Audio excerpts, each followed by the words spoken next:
Я приветствую всех подписчиков и гостей своего канала. Спасибо вам большое за доверие, за то, что смотрите, комментируете, добавляетесь, ставите лайки, обсуждаете все происходящее в разных ветках комментариев, споря друг с другом, дополняя или, ну, скажем так, оспаривая мнение экспертов, с которыми я говорю. Юрий Фельдшинский, мой гость сегодняшний и мой собеседник. Юрий Георгиевич, здравствуйте.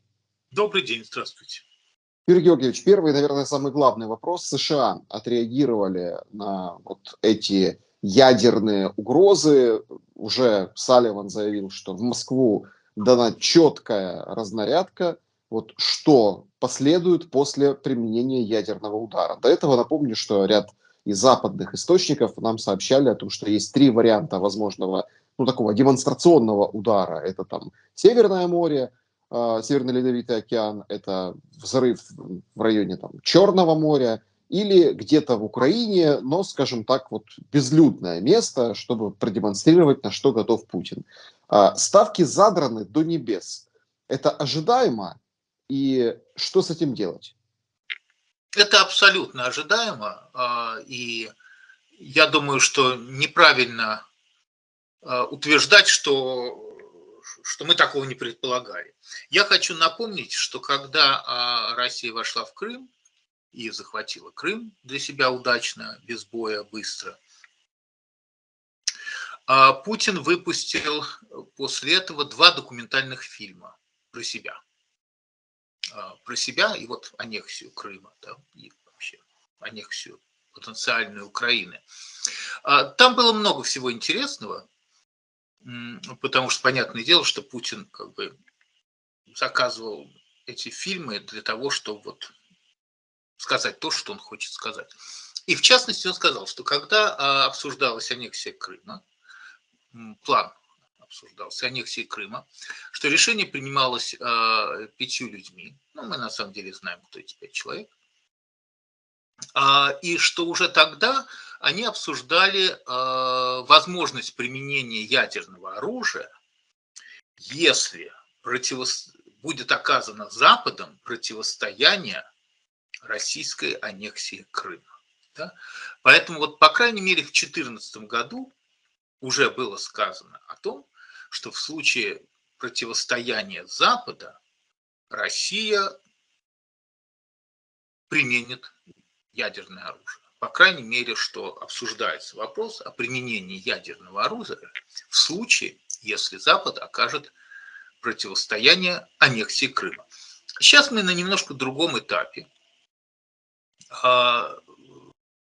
После этого, кстати, был второй документальный фильм, где был задан вопрос, не начинается ли мировая война, да, и Путин ответил, и не боится ли Путин ядерной войны, на что Путин ответил, что не боится, и мы в ней победим. Да? Так что тема ядерного оружия, она как бы Путиным неоднократно обсуждалась по его собственной инициативе, потому что понятно, что эти вопросы ему задавались журналистами, а одним ведущим был этот самый Соловьев, кажется, другой Киселев, буквально, да, то есть это вот прикормленные эти самые домашние пропагандисты. Поэтому, безусловно, эти вопросы задавались умышленно, и ответы Путин, безусловно, давал тоже умышленно, именно те, которые он давал. Да, он все время нас хотел напугать опасностью применения ядерного оружия, потому что первая часть как бы атаки Путина – это всегда блеф. Вернее, не совсем так. Это как бы действия, которые могут рассматриваться противоположной стороной как блеф, но психологически имеют сильное воздействие на эту сторону. И Путин, естественно, надеется, что блеф сработает, и все сдадутся без боя. А вот если блеф уже не работает, то тогда нужно задать себе вопрос, и он это сделает. Ну хорошо, блеф не сработал, мы начинаем реализовывать как бы пугалку, вот это вот, или нет. И пример, который у нас есть перед глазами, это 24 февраля 2022 года. Да, вот сосредотачивалась армия, ну там постепенно несколько месяцев вдоль российско украинской и белорусско-украинской границы. И, условно говоря, коллективные мы сидели и гадали, это блеф или не блеф. Большинство склонялось к мнению, что это блеф, и что никогда в жизни Путин на Украину не нападет, не сумасшедший же он, в конце концов. И, как мы знаем, Лукашенко звонил Зеленскому, российский министр обороны звонил украинскому министру обороны и предлагали капитулировать. Да? Вот, ребята, мы сосредоточили там 200 тысяч армию, у вас нет шансов. Сдайтесь уже, облегчите жизнь и нам, и себе. Да? Сдайтесь. И если бы, для простоты нашего разговора, да, как иллюстрации нашего разговора. И вот представьте себе, что после этих звонков Зеленский говорит: да, сдаемся. Вот это был бы типичный случай, когда блеф сработал. Армия реальная, сосредоточение реальное, все реальное. Но поскольку не было бы нападения, да, то сработал бы блеф. Блеф не сработал, и пришлось нападать. И вот то же самое, наверное, в мозгу у Путина происходит сейчас применительно к ядерному оружию. Да? До тех пор, пока это оружие не использовано, все то, что говорится, выглядит как блефом и будет блефом, если, собственно, этот блеф сработает, и все сдадутся, как говорится, без боя. А вот если никто не сдастся, то тогда, как и в случае с 24 февраля 2022 года, нужно будет принимать решение, делать ли из этого как бы блефа реальную военную операцию или не делать. А мне как бы почему-то кажется, будем откровенны, что на данном этапе я, как вы знаете, всегда отношусь к, не то что к пессимистам, это не так, я не пессимист, да, но я оцениваю риски несколько иначе всегда и вижу их, может быть, не то что лучше, но я их озвучиваю, эти риски лучше, да, потому что я считаю, что они реальны, да, все эти опасности, там, которые я упоминаю, перечисляю, я как бы считаю, что это реальные как бы угрозы, да. А будет эта угроза реализована, не будет. Другой вопрос. Я всегда буду очень рад, как говорится, ошибиться. Пока что получается, что я не ошибаюсь. Я надеюсь, повторяю, всегда рад ошибиться. Потому что риски, которые я описываю, они очень серьезные. Да? Но почему-то мне кажется, что Путин не планирует начинать термоядерную войну с Соединенными Штатами. Будем откровенны. Да? А с кем планирует? Правильный вопрос. Дело в том, что если ядерный удар абсолютно как бы любой, тактический, стратегический, будет нанесен с территории Российской Федерации, то с точки зрения Соединенных Штатов, с точки зрения НАТО, отвечать за это во всех случаях должна будет Россия. Это, кстати, относится к ситуации, когда эти ядерные удары будут наноситься, например, с оккупированных территорий. Например, из Донбасса, например, из Крыма. То есть, как бы вот тут никакой разницы, как мне кажется, ни для американцев, ни для Евросоюза не будет. Потому что всем будет понятно, что это Путин и Российская Федерация. Поэтому, как я уже неоднократно, я думаю, наверное, говорил, я считаю, что единственная причина, по которой Путин не аннексировал Беларусь, потому что мы видим, как он любит все аннексировать. Да, вот он еще даже Херсон-то не захватил, между нами говоря, да, Крым он хотя бы захватил, да, вот он его аннексировал, хорошо. Но Херсон ведь он даже не захватил, и Донбасс-то он тоже ведь не захватил, а он уже вот их хочет аннексировать, вот уже он их хочет объявить своей территорией. да?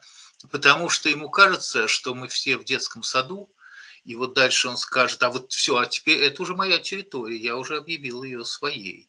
Теперь все, теперь вы тут как бы сюда не стреляйте, тут не воюйте, это уже моя территория. А дальше давайте воевать сразу, дальше уже теперь. За остальные территории давайте воевать. А вот эти все, я уже аннексировал, уже я галочку поставил. Ну, детский сад, да, если все это не было так грустно и кроваво, это абсолютно вот логика пятилетнего ребенка. Поэтому, конечно, это все не сработает, все эти аннексии. Но в данном случае это я не про это говорю, а про то, что мы видим, как ему важно вот ставить эти галочки. Я уж не знаю, перед собой, перед своими коллегами из ГБ, далек от мысли, что он их хочет ставить перед российским народом, потому что, по-моему, российский народ – это последнее, что вообще волнует и интересует, как мы видели на примере того, как мобилизация проводится. А, а вот Беларусь почему-то он не аннексирует. И союзное государство, вот я все время тоже, я был, в общем, озадачен даже, много лет был озадачен. Вот эти разговоры про союзное государство, включать Беларусь в Российскую Федерацию, не включать, если включать, то как, на паритетных началах, как, я не знаю, Чехословакия была в свое время, да, или будет Белорусская автономная республика. Вот все эти годы, там, с ельциновских времен еще, да, шло обсуждение вот этого вот российско-белорусского союзнического государства. И почему-то, при том, что Лукашенко можно было, как говорится, голыми руками взять, ну, по многим причинам, тогда по экономическим, сейчас уже и по политическим, почему-то этого не делалось. Да? Вот все говорили про это союзное государство, а я не понимал, лично я не понимал, почему. Вроде бы и на карту посмотришь, ну как хорошо было бы цапнуть Беларусь, да? Ну с точки зрения любого российского, не знаю, государственного деятеля. Сразу выход тебе ко всем восточноевропейским государствам, да? Ну совсем же другая история. И почему-то ее не аннексируют, и почему-то ее не присоединяют. И я думаю, что я вот только сейчас уже, наконец, понимаю, почему. Потому что вот эта вот идея, вот этой вот большой войны, да, она как бы появилась давно, конечно же. И, может быть, вот эти вот планы оставить Беларусь как некий буфер, сначала как буфер между НАТО и Россией, да, чтобы, условно говоря, ну, они же там все психически ненормальные, они же считают, что НАТО там на Россию планирует нападать, оставить как буфер, да, чтобы вот НАТО пришлось бы сначала захватывать Беларусь, а уж потом только Российскую Федерацию. А сейчас я уже понимаю, что в этом был, конечно, немножко другой смысл, и я подозреваю, что он в том, что Путин хочет иметь Беларусь как плацдарм для вот той самой ядерной атаки, которую он сегодня угрожает уже всему миру. Потому что тогда это, в общем, хитрый гибридный момент, да?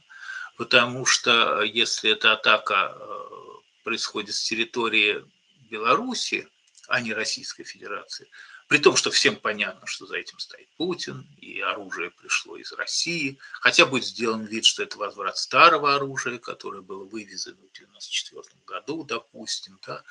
Но тем не менее Беларусь государство независимое. И когда там тот же Байден должен будет решать вопрос, ну, а как отвечать, и куда отвечать, и кому отвечать, почему-то мне не кажется, что в ответ на удары из Беларуси американцы примут решение произвести ответный удар, не знаю, по Москве. Вот как-то не видится мне этого, да. А вот то, что эта заварушка превратится тогда вот в белорусскую, не знаю, там украинскую или белорусско-польскую, или белорусско-литовскую, этот вариант я вижу. Но с другой стороны, да, возникнет серьезный вопрос, как Европа теперь уже будет на все это реагировать, и Европа, и Соединенные Штаты, ну, Соединенные Штаты далеко, да, как Европа на все это будет реагировать, если, тем не менее, эти удары будут нанесены. И уже станет понятно, что это не блеф, а реальная, реализованная угроза. Можно предположить, что Европа как бы озвереет вместе с Соединенными Штатами. И ничего хорошего Путин в случае ждать не будет. Но логика Путина другая, что наконец-то они испугаются. Вот теперь-то, наконец-то, они испугаются. И вот теперь-то мы их переиграем и выиграем эту битву. Потому что пока Запад помогает Украине, Путин, как мы уже все знаем и видим, выиграть эту битву не может. Он, правда, ее пока и не сильно проигрывает, потому что Украине не дают то, что ей нужно в полном количестве, и потому что на нее накладывают ограничения о том, что оружие, которое поставляется, не может быть использовано для ударов по России и Беларуси. Вот по этой причине, собственно, Украина поставлена в тяжелую ситуацию, когда вроде бы на своей земле она выигрывает битву, да, а в целом никакого особого как бы победоносного шествия не происходит, да, потому что войска же противника концентрируются за пределами Беларуси и перегруппировываются там же, да. Так что, конечно, Украина в сложной ситуации. Я уверен, что это все будет со временем сейчас уже особенно меняться после этой самой великой мобилизации, которую проводит Путин. Но до победы еще далеко. Я, кстати, думаю, что не все эти 300 тысяч, которые, ну, я не знаю сколько, никто не знает, да, никто из нас сейчас не знает и не понимает, сколько реально будет реализовано, да, мобилизовано. То есть объявлены эти 300 тысяч, объявлен неофициально или там секретно 1 миллион. А сколько они смогут мобилизовать, ну, пока никто из нас, я думаю, этого не понимает. Но я не думаю, что эта армия мобилизуется исключительно для Украины. Я абсолютно Почему? уверен, потому что я абсолютно уверен, что она мобилизуется для реализации того исходного плана, который был. А исходный план заключался в том, чтобы, пройдя Украину, пройдя Беларусь, ну не пройдя, уже имея Беларусь, и пройдя в Молдову, дальше двинуться в Восточную Европу. И я думаю, что Путин сейчас вот через вот эту мобилизацию, да, он понял, что без нее уже не обойтись. Да? Потому что, повторяю, исходный план заключался в том, что быстренько захватывается Киев, Янукович президент, дальше украинская армия подписывает союзнический договор с российской армией, типа вот того договора, который есть между Белоруссией и Российской Федерацией. И дальше дружно объединенная армия, ура, ура, ура, русские, украинцы, белорусы двигаются, ну там сначала Молдову, но там, как говорится, делать будет нечего, там в Приднестровье уже войска стоят, там уже 220 тысяч российских паспортов в Приднестровье выдано, да, там быстренько объявляется, что геноцид русских в Молдавии, захватываем Молдавию и движемся в ту самую Прибалтику для начала. В ту самую Прибалтику, которая была до 1991 года частью Советского Союза. И смотрим, что Запад будет делать. А что Запад будет делать? Когда армия огромная, да, и когда обычных видов вооружения и такой многочисленной армии у НАТО в Европе нет. А что Запад будет делать? Начинать термоядерную войну? Большой вопрос. Я не знаю на него ответа. Может быть, начали бы. Большой вопрос.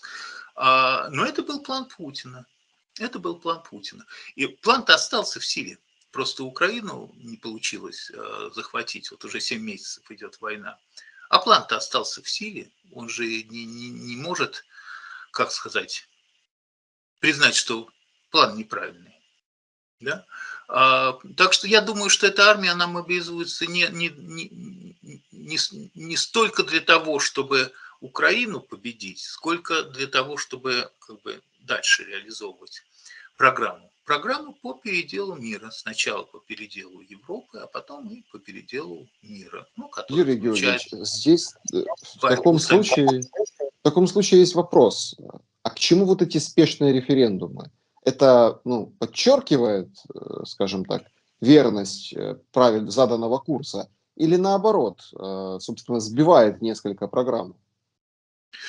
Нет, это не сбивает несколько программу, потому что еще до войны я как бы знаю, что там, не знаю, как сказать, как назвать этих людей, нам в администрации президента, да,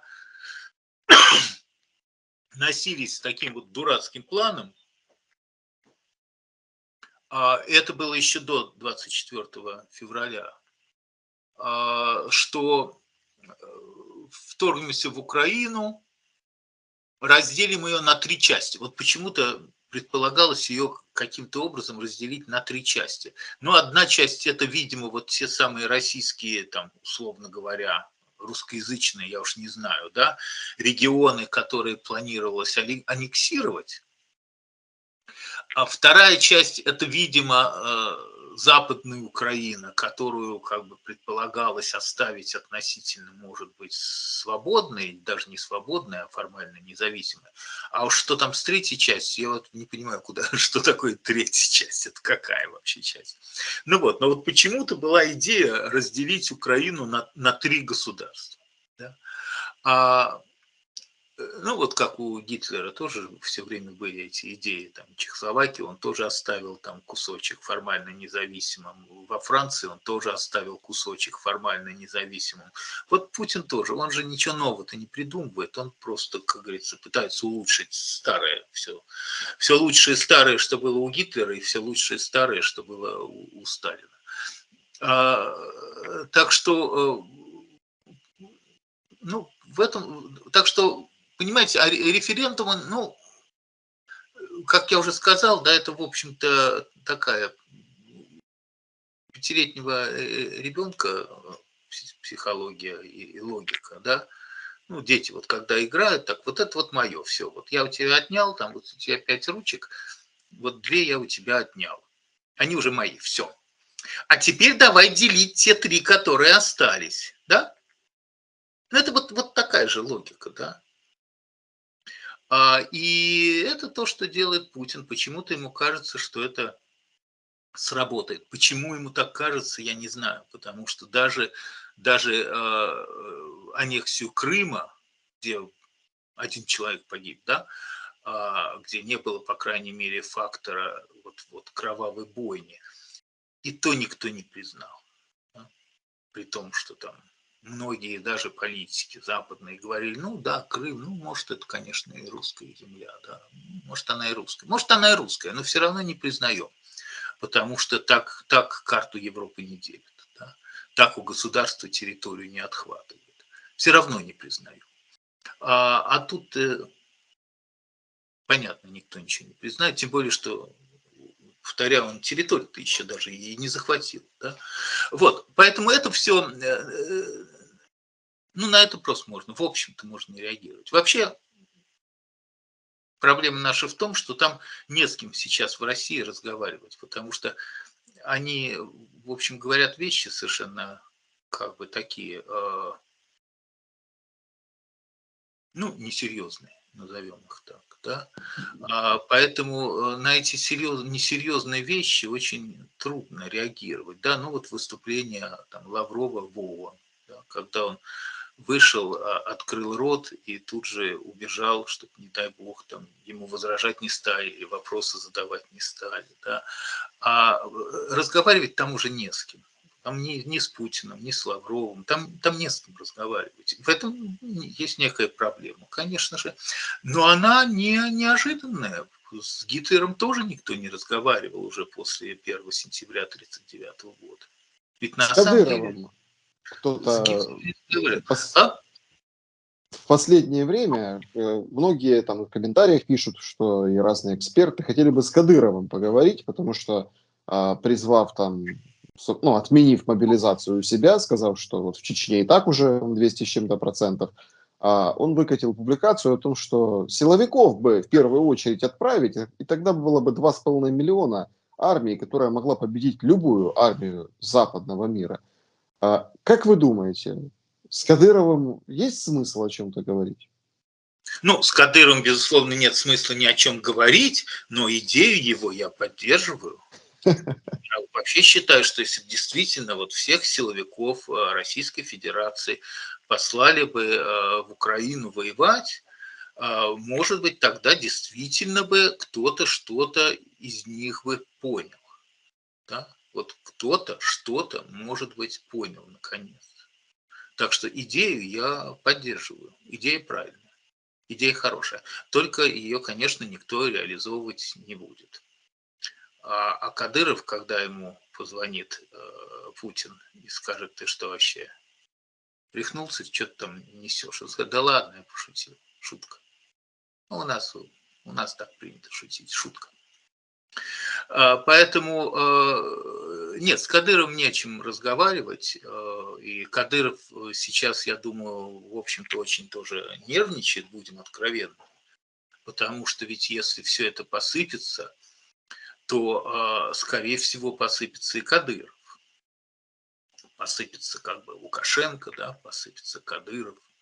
Он это знает, он, наверное, нервничает.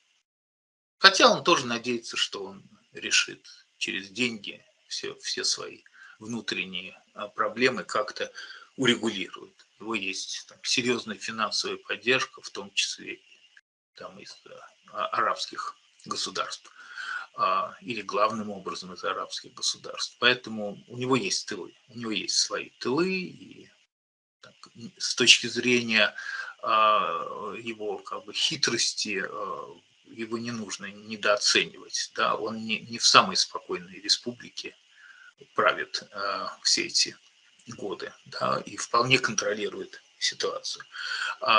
Поэтому недооценивать его с точки зрения как бы чеченской республики не нужно, но во всероссийском масштабе, а уж тем более в международном масштабе, влияние его нулевое. Мобилизация выгнала и погнала из страны достаточно большое количество людей. Понятно, что мы там не можем оценить, собственно, эту всю массу, потому что и Казахстан, граница с Казахстаном, и граница с Финляндией, и еще часть границ в сторону Грузии, Армению. Собственно, молодые люди побежали. Это прецедент. Вот такого как бы еще не было. И вот судорожно закрывая границы, чего добьется Российская Федерация? Я думаю, что логика Путина, если она была, да, потому что, скорее всего, он не предполагал вот этого вот базара. Я уж не знаю, чего он предполагал, но вряд ли он предполагал, что просто все бросятся к границе и в аэропорты. Но при этом как бы, ну, система, которую он создал, существующая при открытых границах, она имеет свои преимущества. Понимаете, если бы во Франции бы такой указ издали, да, вот издали бы завтра, да, выйдет президент и скажет: начинаем мобилизацию. Вот типа всех с 18 до 65. Нужно набрать 1 000 000 человек. Французы побегут. Но они побегут к президентскому дворцу свергать президента. И через 24 часа его уже не будет. И вот в этом разница, что русские тоже бегут, но они бегут в аэропорты и границы. Никто не бежит к Кремлю свергать Путина, да, потому что, ну, в общем-то, никто не верит, что в этой стране, России, можно что-то поправить и наладить. Да? Все понимают, что в этой стране нужно сидеть, там, пока деньги можно зарабатывать. Вот там первый эшелон заработал деньги и разлетелся там, по Лондону, Парижу, Нью-Йорку и всем известным нам крупным городам земного шара. А второй эшелон побежал 24 февраля, да, потому что понял, что закроют границу, и что если запахло войной, да, могут объявить мобилизацию, а у всех, как говорится, там дети, мужья, да, родители. А вот третий эшелон сейчас уже побежал, когда уже дошло до этой мобилизации. Но логика Путина следующая. Страна большая, 140 миллионов. Ему абсолютно, в общем-то, все равно, сколько останется. Ему лучше, чтобы остались те, кто не готов убегать за границу, да, то тем не менее, несмотря на то, что да, вот будет вот эта вот животная мобилизация, которую они проводят, и мы видим все эти кадры время от времени, мы не все видим, мы видим какие-то маленькие кусочки, да, но они вполне впечатляют, да, потому что так как бы как баранов на убой вот и собирают их. И тем не менее, вот он знает, ну эти же остались, у них же был шанс убежать там 24 февраля или после 24 февраля, да. Вот там в момент моего выступления, во время моего выступления, я где-то прочитал, я уж не знаю, так это или не так, не проверял, что к моменту, как окончания выступления Путина, все авиационные билеты были за границу, были уже раскуплены. Да? То есть какие-то люди отреагировали сразу на это выступление. Хотя, обратим внимание, оно было записано и не случайно, оно было показано на Дальнем Востоке сначала, когда в Москве, предположительно, там все, я не знаю, что спали еще, в общем-то. Но, тем не менее, народ смекалистый, да, все сразу все раскупили, что можно, и все сразу побежали, кто может. И на фотографиях в аэропорту стоят одни мужчины. В очередях в самолеты женщин практически нет. Но те, кто остались-то остались. А Путину достаточно. И я думаю, что это его логика, что лучше не брать тех, кто не хочет, как бы не готов воевать, вообще настолько активен, что и убежать готов. Он, между нами говоря, эти же люди и из Украины убегут, да, то есть там сдадутся, убегут. Поэтому он уже оставляет вот то пушечное мясо, которое настолько безинициативное, что послушно там сядет в автобус и отправится на фронт. Да? Ну и плюс они, конечно, опять же, это ошибка, которую царское правительство делало, и мы знаем, во что это царскому правительству обошлось. Ну, хотя тогда войны, может быть, были немножко другими, чем сейчас. Они отправляли революционно настроенную молодежь в армию, да, все то же самое было. Ну, может быть, не в тех количествах, конечно, но тем не менее. Ну, и эта молодежь становилась там агитаторами на фронте, да, вот потом они участвовали в февральской и октябрьской революции, вот эти вот все ребята. Поэтому Путин тоже сейчас, вот я слышал, арестовывает недовольных и там гонит их тут же в военкоматы на фронт.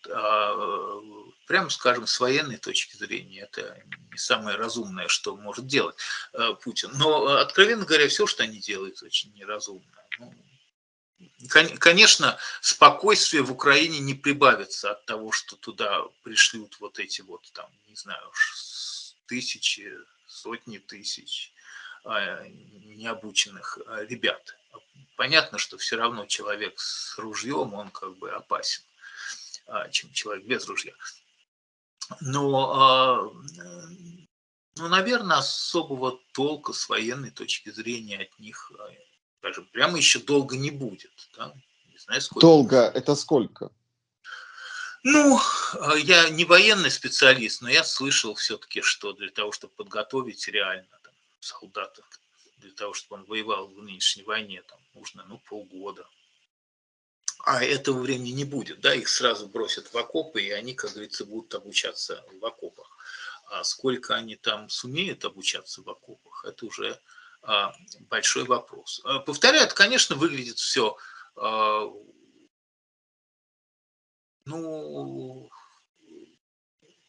как сказать, потенциально опасно, да, потому что, в конце концов, это же тактика Сталина была, да, заваливать трупами просто окопы, чтобы вот немцы просто физически не могли через все это пройти. И отчасти эта тактика сработала.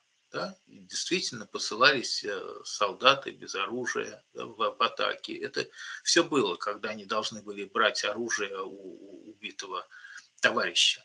Это все как бы было, да, и в конце пути можно сказать, что это сработало. Там, советская армия победила в 1945 году. Другое дело, что потери были многомиллионными. Вроде бы армия победила. Поэтому если как бы Путин собирается вот таким образом пробивать дорогу там, в Херсон, допустим, да, а похоже, что это все отчасти происходило в связи именно с Херсоном, то, наверное, это то, что мы увидим. Бесчисленное количество российских трупов. Но да, это усложнит, конечно, работу украинских военных, безусловно. Легче она не станет от того, что присылают пусть даже этих необученных ребят воевать. Легче украинцам от этого, конечно, не станет. Насколько это улучшит ситуацию на фронте для России, это большой вопрос. Но главное ведь, понимаете, в чем дело? Смотрите же еще, что произошло. Это все началось у нас как специальная военная операция. Да? Даже слово «война» нельзя было в России использовать, за это чуть ли там не в тюрьму сажали за слово «война». Да? А теперь все-таки дошло до того, что объявили аж мобилизацию.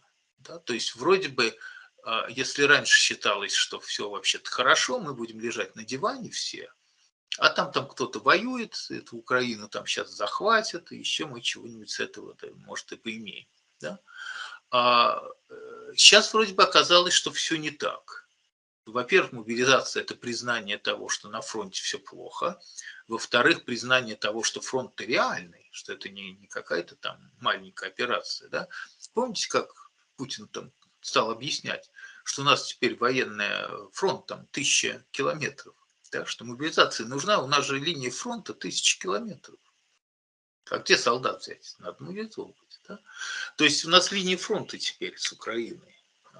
Вот. Поэтому, ну, не говоря же о том, что это третья мобилизация в истории России, да, с 17 года, и, соответственно, все три, получается, происходят в рамках мировых войн. Да. Поэтому, конечно, на месте россиян я бы вообще задумался даже не над тем, что происходит сейчас, а над тем, что же вообще-то будет дальше. Потому что ведь лучше, я имею в виду россиян, лучше же не будет. Будет уже только хуже. Да? Будут мобилизовывать и мобилизовывать и мобилизовывать, потом придумают еще чего-нибудь. Да, да. Лучше там не будет уже никогда. Будет Вообще, мировая война? вообще, ну, она уже идет, мировая война. Я считаю, что она идет, и я так, ну, я это говорю с 24 февраля, я это и до 24 февраля говорил, а уж тем более после 24 февраля. Конечно, она уже идет, да. Но ведь основная проблема, она, ну, философская в каком-то плане. То есть, так, за пределами, да, гибели людей. Проблема-то философская. Ведь то, что делает Путин, абсолютно необратимо. Да, вот обратного хода же уже никакого нет ни в отношении Украины, ни в отношении России, ни в отношении западного мира. Обратного хода нет. Я думаю, что он это понимает. Должен все-таки понимать, ну, по крайней мере, сейчас уже, вот после объявления этой мобилизации, он уже понимает, что обратного хода нет, что на самом деле он начал игру ва-банк, которую он обязан для себя довести до конца. Какой это будет конец? Конечно, он надеется на победу. Гитлер тоже надеялся на победу. Да, и до самого конца надеялся на победу. Ну, а потом взял и застрелился. Потому что, тем не менее, оказалось, что победы нет, а есть, наоборот, поражение. Но Гитлер как бы много успел, прямо скажем, преступлений совершить, да, до того, как он застрелился. Хотя, в общем, уже с какого-то момента, наверное, можно было считать, что немцы должны были осознать, что война уже проиграна, там, ну, по крайней мере, на уровне 1944 года. И тем не менее, они все еще воевали, и воевали, и воевали, и кровь пускали, и пускали, и пускали. Да? Поэтому Путина ждет, в общем-то, тот же путь. Это понятно, но к сожалению, мы все за это сейчас будем платить еще будем платить и платить и платить, да, и потом, когда вот весь этот дурман как бы там в России рассеется после того, как они проиграют эту войну, ну, как вот Германия проиграла войну, и тоже не сразу, да, но вот очнулась, да, не сразу, очнулась в какой-то момент. А то, что произошло, совершенно необратимо, да, и вот немцы до сих пор, как говорится, да, до сих пор в глаза не могут так никому смотреть, да, потому как им стыдно там за родителей, за бабушек, за дедушек, да, и это вот будет с поколениями жить еще долго-долго-долго. И вот то же самое будет в России.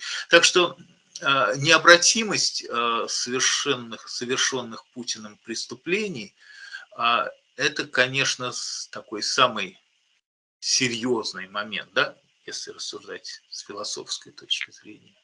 Но, к сожалению, если он понимает, что все, что он делает, необратимо, это значит, что он планирует идти до конца.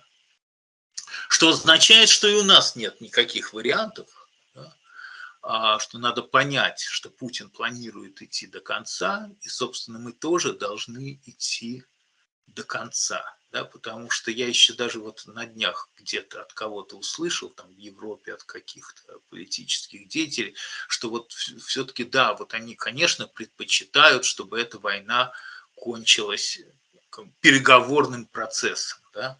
Вот она не может кончиться переговорным процессом. Вот эта вот война. Слишком много крови уже пролито. Да. Время переговоров прошло. И хорошо бы все-таки, ну, вернее, не то, что хорошо бы, а правильно было бы, чтобы европейцы это осознали.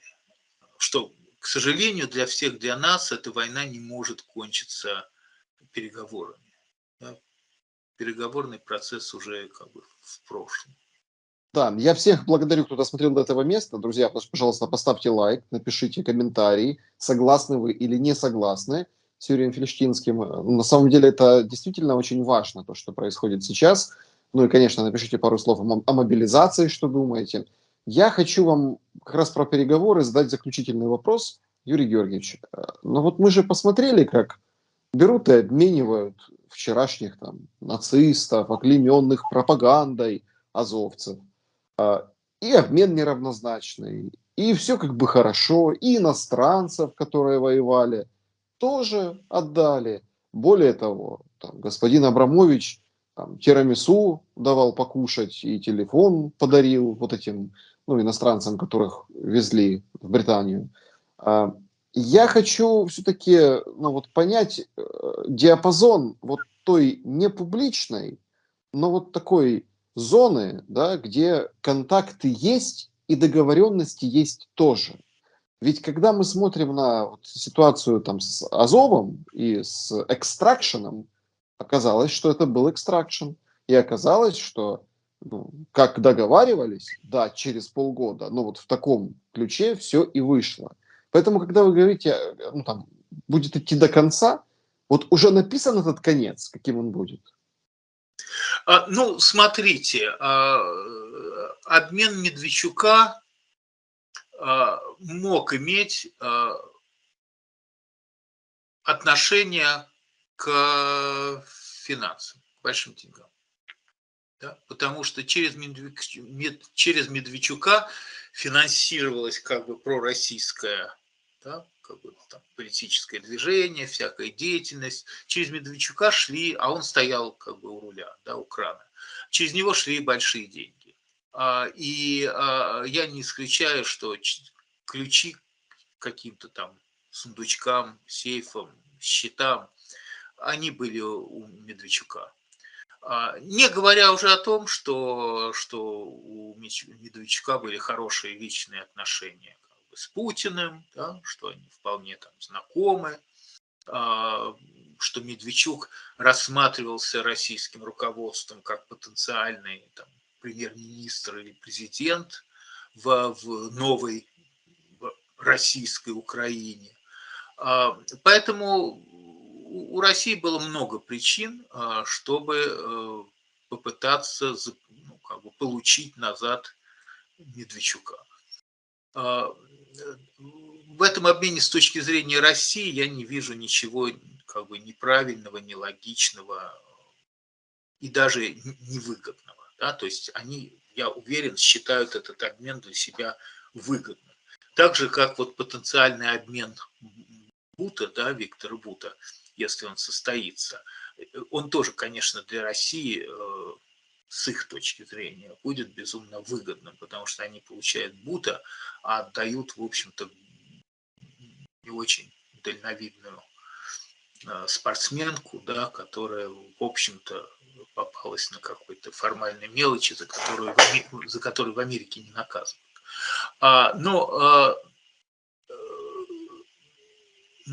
Так что здесь ничего неправильного нет. Обмен, в который, как уже стало известно, был вовлечен Абрамович, Саудовская Аравия.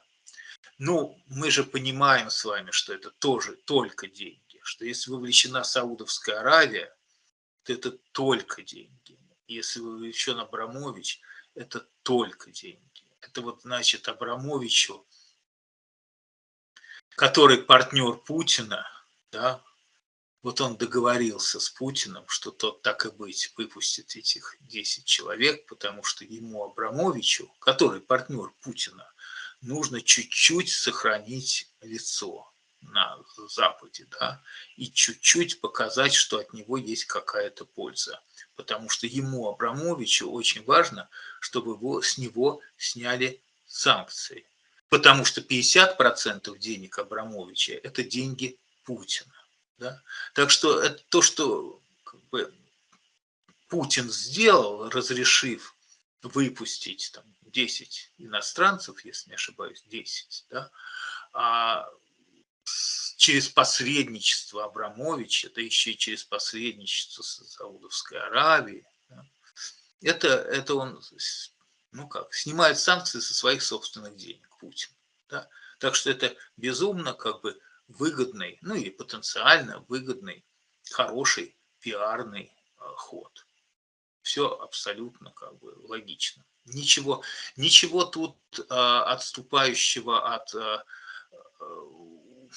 общей концепции там, разгорающейся мировой войны, да, я не вижу. То есть это не то, что оба этих обмена нужно рассматривать как указание на то, что Путин где-то в чем-то готов вести какие-то переговоры. Абсолютно нет. Исключительно финансовый вопрос. Ничего больше.